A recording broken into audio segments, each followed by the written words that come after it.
Hello everyone, in this video I want to cover how we can delineate a channel network in QGIS. We are going to need a digital terrain model for this exercise, so you can use the one that I have prepared for you in your project files. If you go under the browser tab, then GeoPackage and expand the rasters GeoPackage, you will see the DTM layer here. Just drag and drop it in the viewport, and now we can go back to the layers panel. As I've mentioned in other videos, when we do any kind of hydrological analysis, what we normally may want to do is to fill in any artificial sinks that may be present in the digital terrain model. Normally they always are present. However, if you do fill in any sinks, then you should bear in mind that any non-artificial sinks, that is any real sinks that may be present in a digital elevation model, will also be filled in. So if you need to preserve those, you may have to then bring them back in manually. In this case, we don't have to worry about that, and I may cover it in a different video.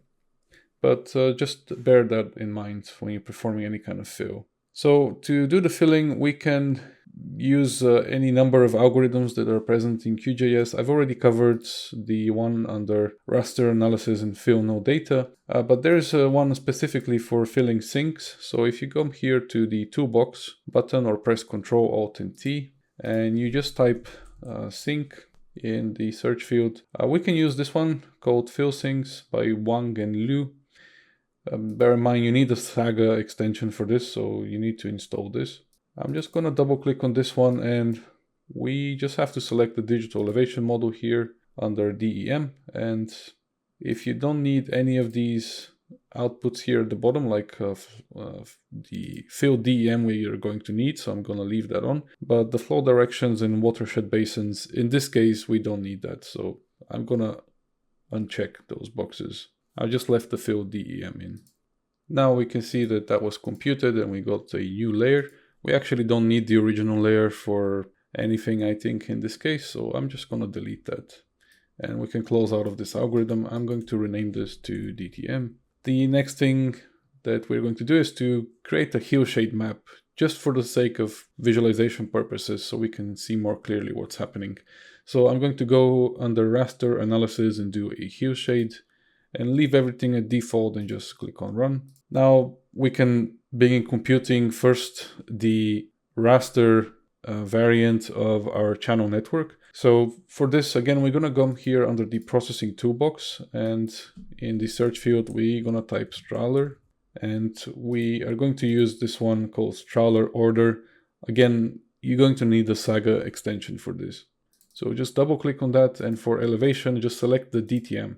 This has to be the filled DTM, so in this case we deleted the original, so this is our filled DTM. And if you want, you can save it somewhere. I just am going to create a temporary file. And with that, I'm going to click on run and wait for this to compute. So we can see that was completed, and I'm going to exit out of this algorithm. Now this at first glance looks like a mess because it is going to delineate even the very small orders of channels, but we can style it in order to bring out just those channels that we want for our visualization purposes. So to style this, we can just select this layer, right click and go under properties, or we can click on this button here called open the layer styling panel. And this is going to bring a styling panel here to the side. And I oftentimes use this because it's more convenient.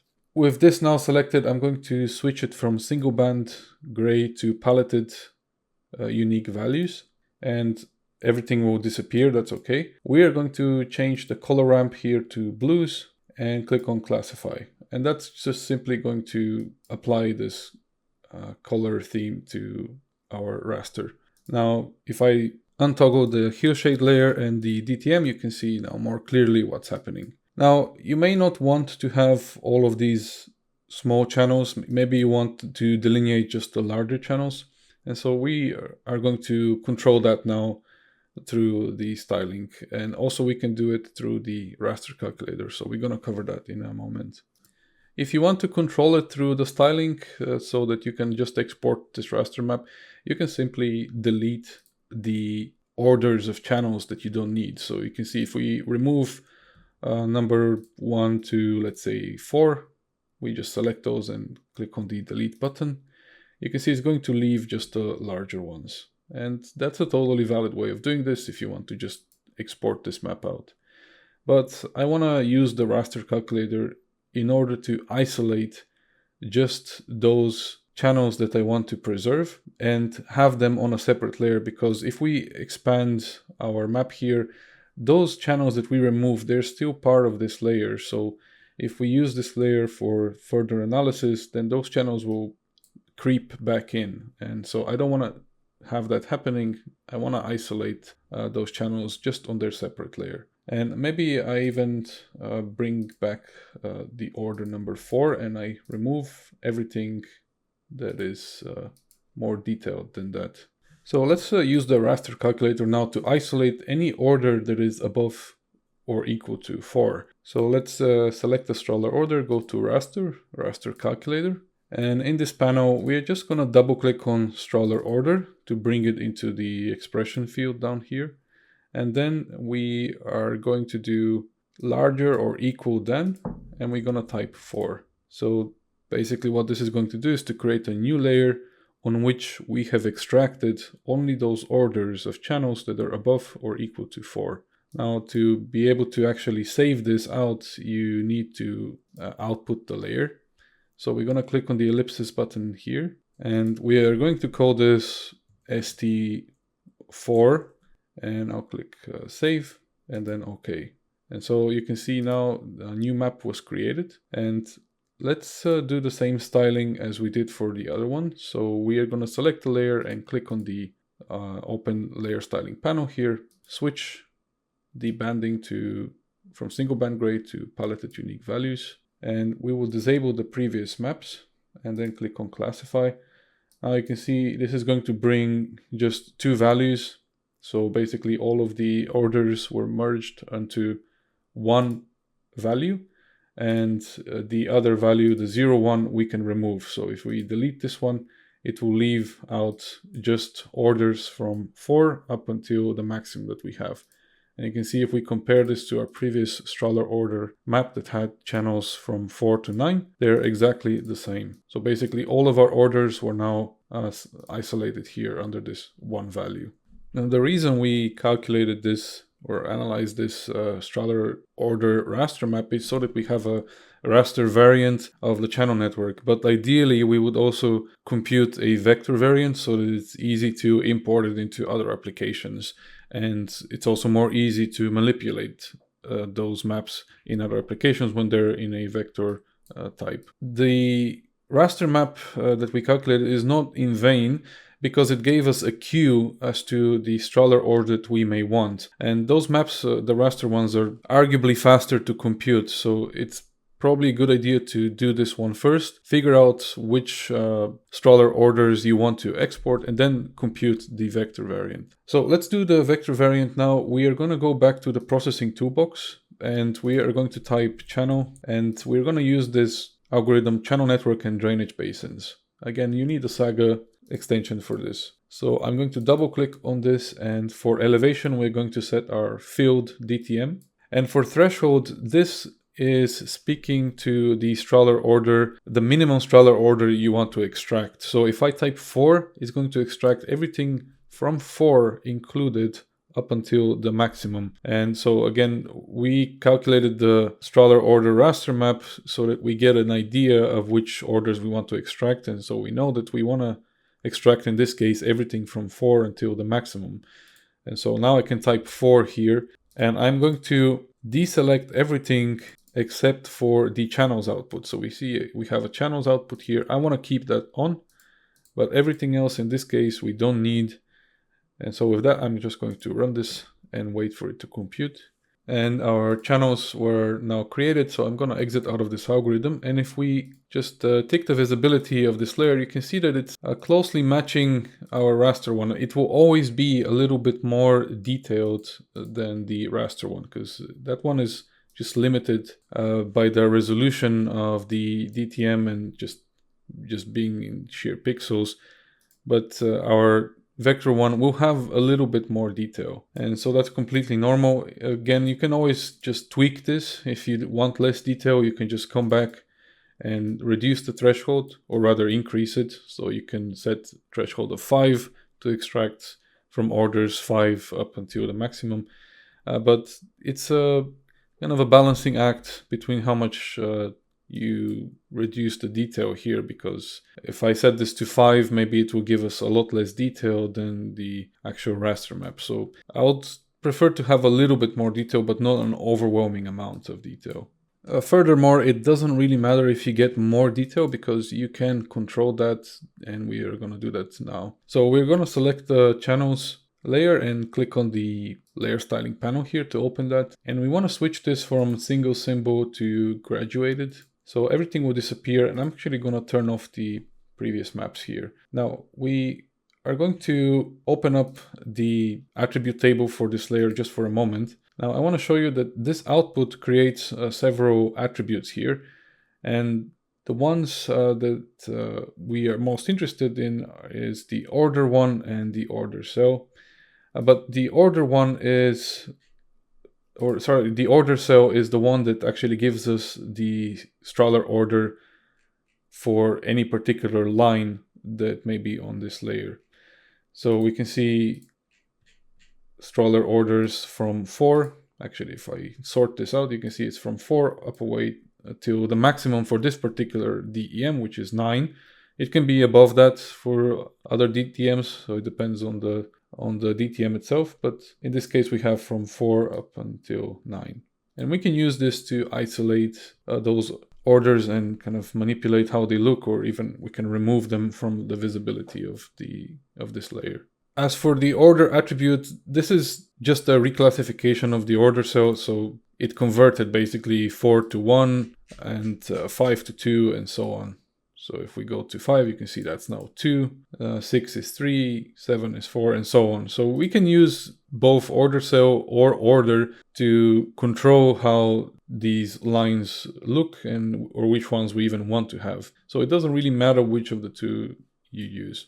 I'm going to use order simply because we get a value that begins with 1 instead of 4, and so it's a little bit more logical. So let's come up here, and under value we're going to use order cell. Order, and I'm just going to click on classify, and you can see now all of our orders are going to appear, and from here we can control how they look. So let's say that we want to apply a different color ramp, because this now is red. We can change this to some bluish color, so something darker like this, and so we just need to also change the method here to size, and actually we're going to apply just a simple color to this line. So let's select some kind of a dark blue, something like this.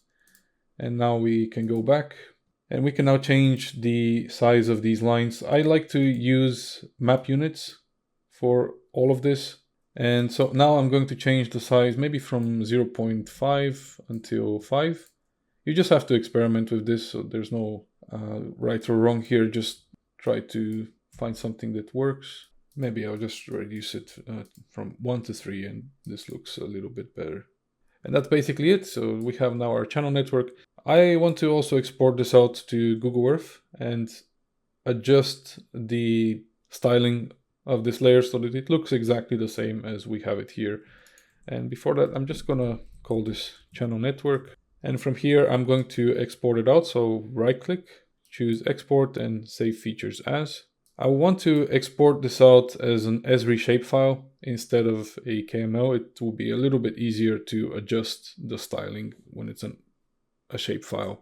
So I'm going to set the format here to Esri shapefile, and the EPSG code will be the same one as our project is using. Everything else here can stay the same, as we can use some of these attributes inside of Google Earth to adjust the styling. I'm going to untick the add save file to map and click on the ellipsis button to save it out to my hard drive. I'll save it out here as channel network, and again it's in shapefile, and I'll press OK.